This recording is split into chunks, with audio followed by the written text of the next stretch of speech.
Американскиот министер за одбрана Џејмс Матис испрати јасна порака за поддршката што Соединетите држави ја даваат за успешен референдум. Тој рече дека ова е уникатна можност за Македонија и повика таа да се искористи за да се оди во една нова иднина. We recognize the complex political choice ahead for your people, and we support you, our Macedonian friends, exercising your own sovereign voice and your democratic responsibility to vote. Но првиот човек на Пентагон во изјавата не ја ни спомна Русија. Иако американските новинари пишуваат дека тој пристигна во Македонија со осуда на руските обиди да се создаде опозиција во пресрет на референдумот кој би можел да го отвори патот на Македонија кон НАТО, нешто на што Москва се противи. Вашингтон Пост пишува дека Матис им кажал на новинарите кои патуваа со него во Македонија дека нема сомнеш дека Москва финансира проруски групи за неуспех на референдумот. Матис во Скопје ги цитираше зборовите на германската канцеларка Ангела Меркел и на генералниот секретар на НАТО Јенс Столтенберг за придобивките од успешен референдум и од членството на Македонија во НАТО.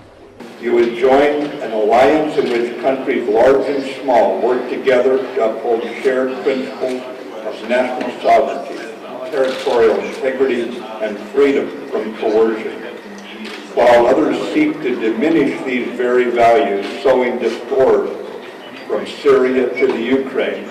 Премиерот Зоран Заев вели дека посетата на Матис доаѓа во исклучителен период и дека е силна мотивација за владата. Му го пренесов нашиот интерес да организираме и да спроведеме успешен референдум како клучен момент за иднината на нашата земја. Во духот на остварувањето на таа иднина водиме политики за обезбедување на политичките фактори за оваа прашање. Повикуваме на единство кога станува збор за остварување на стратешките цели на граѓаните на нашата земја, а тоа се членството во НАТО и Европската унија. Џејмс Матис е првиот американски министер за одбрана што доаѓа во официјална посета на Македонија по пауза од 14 години. На пресконференцијата во владата рече дека со нетрпение очекува да се види со претседателот Ѓорѓе Иванов.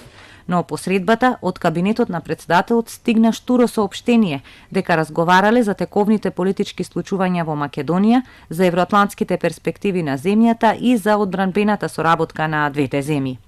Американскиот секретар беше во Македонија само неколку часа. Тој е највисокиот американски представник што дојде пред референдумот. На премиерот Заев му кажа дека му аплаудира за постигнатиот договор со Грција.